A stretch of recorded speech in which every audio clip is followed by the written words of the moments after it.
ओम शांति। ओम शांति। आज 30 अक्टूबर 2025 प्रातः मुरली। मीठे बच्चे, तुम्हें अभी बहुत बहुत साधारण रहना है। फैशनेबल ऊंचे कपड़े पहनने से भी देह अभिमान आता है। प्रश्न है, तकदीर में ऊंच पद नहीं है तो किस बात में बच्चे सुस्ती करते हैं? उत्तर है, बाबा कहते हैं बच्चे अपना सुधार करने के लिए चार्ट रखो। चार्ट याद का चार्ट रखने में बहुत फायदा है। नोटबुक सदा हाथ में हो, चेक करो कितना समय बाप को याद किया, हमारा रजिस्टर कैसा है, देवी करेक्टर है, कर्म करते बाबा की याद रहती है, याद से ही कट उतरेगी, ऊंच तकदीर बनेगी। गीत है भोलेनाथ से निराला। ओम शांति। मीठे मीठे बच्चों, पास यह लक्ष्मी नारायण का चित्र घर में जरूर होना चाहिए। इनको लक्ष्मी नारायण को देख बहुत खुशी होनी चाहिए, क्योंकि तुम्हारा यह है पढ़ाई का एम ऑब्जेक्ट। तुम जानते हो हम स्टूडेंट हैं और ईश्वर पढ़ाते हैं। ईश्वरीय स्टूडेंट व विद्यार्थी हैं। हम यह पढ़ते हैं, सबके लिए यह एक ही उद्देश्य है। इनको देखते बहुत खुशी होनी चाहिए। गीत भी बच्चों ने सुना, बहुत भोलानाथ है। कोई कोई शंकर को भोलानाथ भी समझते हैं, फिर शिव और शंकर को मिला देते हैं। अभी तुम जानते हो वो शिव ऊंच से ऊंच भगवान और शंकर देवता, फिर दोनों एक कैसे हो सकते हैं? यह भी गीत में सुना कि भक्तों की रक्षा करने वाले जरूर भक्तों पर कोई आपदाएं हैं। 5 विकारों की आपदाएं सबके ऊपर हैं। भगत भी सब हैं। ज्ञानी किसको नहीं कहा जा सकता। ज्ञान और भक्ति बिल्कुल अलग चीज है, जैसे शिव और शंकर अलग हैं। जब ज्ञान मिलता है तो फिर भक्ति नहीं रहती। तुम सुख धाम के मालिक बनते हो। आधा कल्प के लिए सदगति मिल जाती है। एक ही इशारे से तुम आधा कल्प का वर्षा पा लेते हो। देखते हो भक्तों के ऊपर कितनी तकलीफ है। ज्ञान से तुम देवता बन जाते हो। फिर जब भक्तों पर भीड़ होती है, अथार्थ दुख होता है, तब बाप आते हैं। बाप समझाते हैं ड्रामा अनुसार जो पास्ट हुआ सो फिर रिपीट होना है। फिर भक्ति शुरू होती है तो वाम मार्ग शुरू होता है, अर्थात पतित बनने का मार्ग। उनमें से भी नंबर 1 है काम, जिसके लिए ही कहा जाता है काम पर जीत पाने से तुम जगत जीत बनेंगे। वह कोई जीत थोड़े ही पाते हैं। रावण राज्य में विकार के बगैर तो कोई का भी शरीर पैदा नहीं होता। सतयुग में रावण राज्य होता नहीं। वहां भी अगर रावण होता तो बाकी भगवान ने राम राज्य स्थापना करके क्या किया? बाप को कितना ओना रहता है हमारे बच्चे सुखी रहें। धन इकट्ठा करके बच्चों को दे देते हैं कि सुखी रहें, परंतु यहाँ तो ऐसे हो नहीं सकता। यह है ही दुख की दुनिया। यह बेहद का बाप कहते हैं तुम वहां जन्म जन्मांतर सुख भोगते आएंगे। अथाह धन मिल जाता है, 21 जन्म वहां कोई दुख नहीं होगा, देवाला नहीं मारेंगे। यह बातें बुद्धि में धारण कर आंतरिक बड़ी खुशी रहनी चाहिए। तुम्हारा ज्ञान और योग सारा गुप्त है, स्थूल हथियार आदि कुछ नहीं है। बाप समझाते हैं यह है ज्ञान तलवार। उन्होंने फिर स्थूल हथियार निशानियां देवियों को दे दी हैं। शास्त्र आदि जो पढ़ते हैं वो लोग कभी ऐसे नहीं कहते कि यह ज्ञान तलवार है, यह ज्ञान खड्ग है। यह बेहद का बाप ही बैठ समझाते हैं। वह समझते हैं शक्ति सेना ने जीत पाई है तो जरूर कोई हथियार होंगे।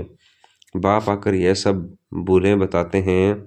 यह तुम्हारी बात बहुत ढेर मनुष्य सुनेंगे, विद्वान आदि भी एक दिन आएंगे। बेहद का बाप है ना। तुम बच्चों को श्रीमत पर चलने में ही कल्याण है, तब देह अभिमान टूटेगा। इसलिए साहूकार लोग आते नहीं हैं। बाप कहते हैं देह अहंकार को छोड़ो, अच्छे कपड़े आदि का भी नशा रहता है। तुम अभी वनवाह में हो ना, अभी जाते हो ससुर घर, वहां तुमको बहुत जेवर पहनाएंगे। यहाँ ऊंचे कपड़े नहीं पहनने हैं। बाप कहते हैं बिल्कुल साधारण रहना है, जैसे कर्म मैं करता हूँ बच्चों को भी साधारण रहना है, नहीं तो देह का अभिमान आ जाता है। वह सब बहुत नुकसान कर देते हैं। तुम जानते हो हम ससुर घर जाते हैं, वहाँ हमको बहुत जेवर मिलेंगे। यहाँ तुमको जेवर आदि नहीं पहनने हैं। आजकल चोरी आदि कितनी होती है, रास्ते में ही डाकू लूट लेते हैं। दिन प्रतिदिन यह हंगामा आदि ज़्यादा बढ़ता जाएगा। इसलिए बाप कहते हैं अपने को आत्मा समझ मुझे याद करो। देह अभिमान में आने से बाप को भूल जाएंगे। यह मेहनत अभी भी ही मिलती है, फिर कभी भक्ति मार्ग में यह मेहनत नहीं मिलती। अभी तुम संगम पर हो, तुम जानते हो बाप आते ही हैं पुरुषोत्तम संगम युग पर। लड़ाई भी जरूर होगी, एटॉमिक बम्स आदि खूब बनाते रहते हैं। कितना भी माथा मारो कि यह बंद हो जाए, परंतु ऐसे हो नहीं सकता। ड्रामा में नूंद है, समझाने से भी समझेंगे नहीं।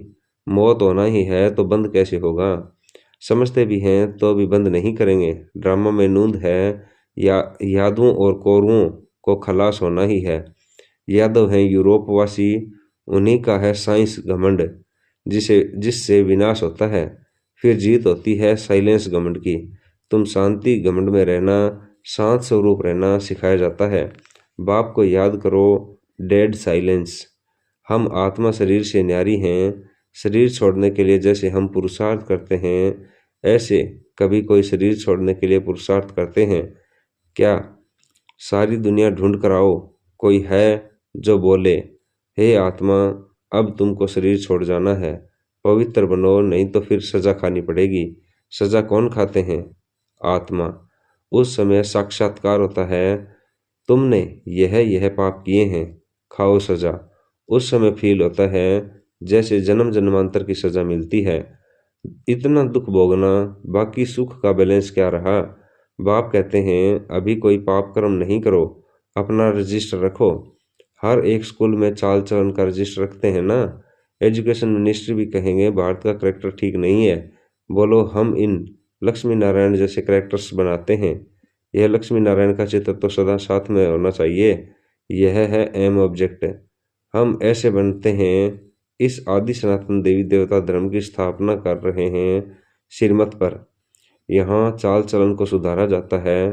तुम्हारी यहाँ कचहरी भी होती है। सब सेंटर्स पर बच्चों को कचहरी करनी चाहिए। रोज बोलो, चार्ट रखो तो सुधार होगा। किसकी तकदीर में नहीं है तो फिर सुस्ती कर लेते हैं। चार्ट रखना बड़ा अच्छा है। तुम जानते हो हम इस 84 के चक्कर को जानने से ही चक्रवर्ती राजा बन जाते हैं। कितना सहज है, और फिर पवित्र भी बनना है। याद की यात्रा का चार्ट रखो, इसमें तुमको बहुत फायदा है। नोटबुक नहीं निकाला तो समझो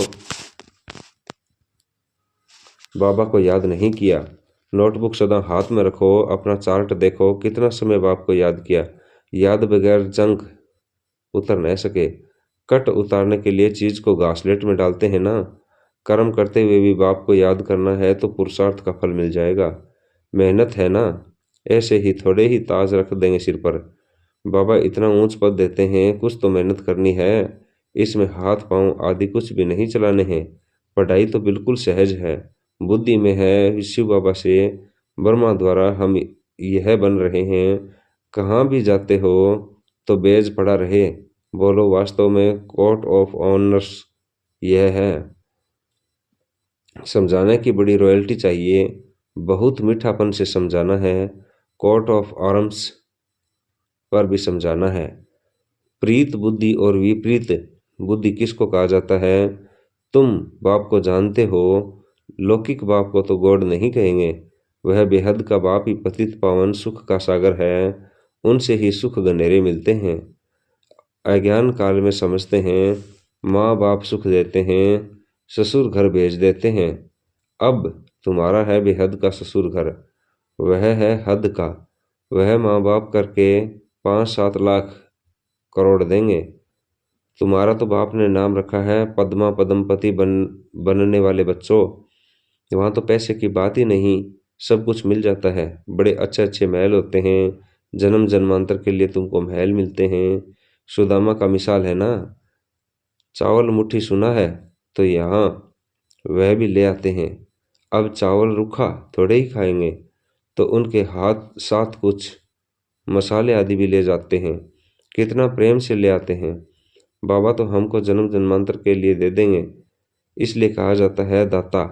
भक्ति मार्ग में तुम ईश्वर अर्थ देते हो तो अल्प काल के लिए दूसरे जन्म में मिल जाता है। कोई गरीबों को देते हैं, कॉलेज बनाते हैं तो दूसरे जन्म में पढ़ाई का दान मिलता है। धर्मशाला बनाते हैं तो मकान मिलता है। क्योंकि धर्मशाला में बहुत आकार सुख पाते हैं। यह तो जन्म जन्मांतर की बात है। तुम जानते हो शिव बाबा को जो देते हैं वह सब हमारे ही काम में लगाते हैं। शिव बाबा तो अपने पास रखते नहीं हैं। इनको भी कहा सब कुछ दे दो तो विश्व के मालिक बन जाएंगे। विनाश का साक्षात्कार भी कराया, राजाई का साक्षात्कार भी कराया, बस नशा चढ़ गया। बाबा हमको विश्व का मालिक बनाते हैं। गीता में भी है, अर्जुन को साक्षात्कार कराया, मुझे याद करो तो तुम यह बनेंगे। विनाश और स्थापना का साक्षात्कार करवाया तो इनको भी शुरू में खुशी का पारा चढ़ गया। ड्रामा में यह पार्ट था। भागीरथ को भी कोई जानते थोड़े ही हैं। तो तुम बच्चों यह एम ऑब्जेक्ट बुद्धि में रहनी चाहिए। हम यह बनते हैं, जितना पुरुषार्थ करेंगे उतना ऊंच पद पाएंगे। गाया जाता है फॉलो फादर। इस समय की बात है। बेहद का बाप कहते हैं मैं जो राय देता हूँ उस पर फॉलो करो। इसने क्या किया सो भी बताते हैं। उनको सौदागर, रत्नागर, जादूगर कहते हैं ना। बाबा ने अचानक ही सब कुछ छोड़ दिया। पहले उन रत्नों का जौहरी था, अब अविनाशी ज्ञान रत्नों का जौहरी बना। हेल को हेविन बनाना कितना बड़ा जादू है। फिर सौदागर भी है, बच्चों को कितना अच्छा सौदा देते हैं। कखपन चावल मुट्ठी लेकर महल दे देते हैं। कितनी अच्छी कमाई कराने वाला है। ज्वारात के व्यापार में भी ऐसे होता है। कोई अमेरिकन ग्राहक आता है तो उनसे 100 की चीज का 500,000 भी ले लेंगे। उनसे तो बहुत पैसे लेते हैं। तुम्हारे पास तो सबसे पुरानी चीज है, प्राचीन योग। तुमको भोलेनाथ बाप मिला है, कितना बोला है। तुमको क्या बनाते हैं? कखपन के बदले तुमको 21 जन्म के लिए क्या बना देते हैं। मनुष्यों को कुछ भी पता नहीं। कभी कहेंगे भोलेनाथ ने यह दिया, कभी कहेंगे अम्बा ने दिया, गुरु ने दिया। यहाँ तो है पढ़ाई। तुम ईश्वरीय पाठशाला में बैठे हो, ईश्वरीय पाठशाला कहेंगे गीता को। गीता में है भगवानुवाच। परंतु यह भी किसी को पता नहीं है कि भगवान किसको कहा जाता है। कोई से भी पूछो परमपिता परमात्मा को जानते हो? बाप है बागवान, तुमको कांटों से फूल बना रहे हैं, उनको गार्डन ऑफ अल्लाह कहते हैं। यूरोपियन लोग भी कहते हैं पैराडाइज। बरोबर भारत परिस्तान था, अब कब्रिस्तान है। अभी फिर तुम परिस्तान के मालिक बनते हो। बाप आकर सोए हुए को जगाते हैं। यह भी तुम जानते हो। नंबरवार पुरुषार्थ अनुसार जो खुद जाग जाते हैं तो दूसरों को भी जगाते हैं। नहीं जागते हैं तो गोया खुद जगा हुआ नहीं है। तो बाप समझाते हैं इन गीतों आदि की भी ड्रामा में नूंद है। कोई गीत बहुत अच्छे हैं। जब तुम उदास हो जाते हो तो यह गीत बजाओ तो खुशी में आ जाएंगे। रात के राही थक मत जाना, यह भी अच्छा है। अब रात पूरी होती है। मनुष्य समझते हैं जितना भक्ति करेंगे उतना भगवान जल्दी मिलेगा। हनुमान आदि का साक्षात्कार हुआ तो समझते हैं भगवान मिला। बाप कहते हैं यह साक्षात्कार आदि की सब ड्रामा में नूंद है। जो भावना रखते हैं उनका साक्षात्कार हो जाता है, बाकी ऐसा कोई होता नहीं है। बाप ने कहा है यह बैच तो सबको सदैव पड़ा रहे, किस्म किस्म के बनते रहते हैं। यह बहुत अच्छा है समझाने के लिए। तुम रूहानी मिलिट्री हो ना, मिलिट्री को हमेशा निशानी रहती है। तुम बच्चों को भी यह होने से नशा रहेगा। हम यह बन रहे हैं, हम स्टूडेंट्स हैं। बाबा हमको मनुष्य से देवता बना रहे हैं। मनुष्य देवताओं की पूजा करते हैं। देवताएं तो देवता की पूजा नहीं करेंगे। यहाँ मनुष्य देवताओं की पूजा करते हैं क्योंकि वे श्रेष्ठ हैं। अच्छा, मीठे मीठे शिकलीदे बच्चों के प्रति माता पिता बाप दादा का याद प्यार और गुड मॉर्निंग। रूहानी बाप की रूहानी बच्चों को नमस्ते। धारणा के लिए मुख्य सार। बुद्धि में सदा अपनी एम ऑब्जेक्ट याद रखनी है। लक्ष्मी नारायण का चित्र सदा साथ रहे। इसी खुशी में रहो कि हम ऐसा बनने के लिए पढ़ रहे हैं। अभी हम हैं गॉडली स्टूडेंट। अपना पुराना कखपन चावल मुट्ठी दे महल लेने हैं। ब्रह्मा बाप को फॉलो कर अविनाशी ज्ञान रत्नों का जौहरी बनना है। वरदान है निश्चय के आधार पर विजय रत्न बन सर्व के प्रति मास्टर सहारे दाता भवै। निश्चय बुद्धि बच्चे विजयी होने के कारण सदा खुशी में नाचते हैं। वे अपने विजय का वर्णन नहीं करते, लेकिन विजयी होने के कारण वे दूसरों की भी हिम्मत बढ़ाते हैं, किसी को नीचा दिखाने की कोशिश नहीं करते। लेकिन बाप समान मास्टर हमारे दाता बनते हैं, अर्थात नीचे से ऊंचा उठाते हैं, अर्थ से सदा दूर रहते हैं। अर्थ से किनारा होना ही विजय बनाना है। ऐसे विजयी बच्चे सर्व के लिए मास्टर सहारे दाता बन जाते हैं। स्लोगन है, निस्वार्थ और निर्विकल्प स्थिति से सेवा करने वाले ही सफलता मूर्त हैं। ऐ व्यक्ति सारे, स्वयं और सर्व के प्रति मनसा द्वारा योग की शक्तियों का प्रयोग करो। योग का प्रयोग करने के लिए दृष्टि वृत्ति में भी पवित्रता को और अंडरलाइन करो। मूल फाउंडेशन अपने संकल्प को शुद्ध ज्ञान स्वरूप शक्ति स्वरूप बनाओ। कोई कितना भी भटकता हुआ परेशान दुख की लहर में आए, खुशी में रहना असंभव समझता हो, लेकिन आपके सामने आते ही आपकी मूर्त, आपकी वृत्ति, आपकी दृष्टि आत्मा को परिवर्तन कर दे, यही योग का प्रयोग है। ओम शांति, ओम शांति।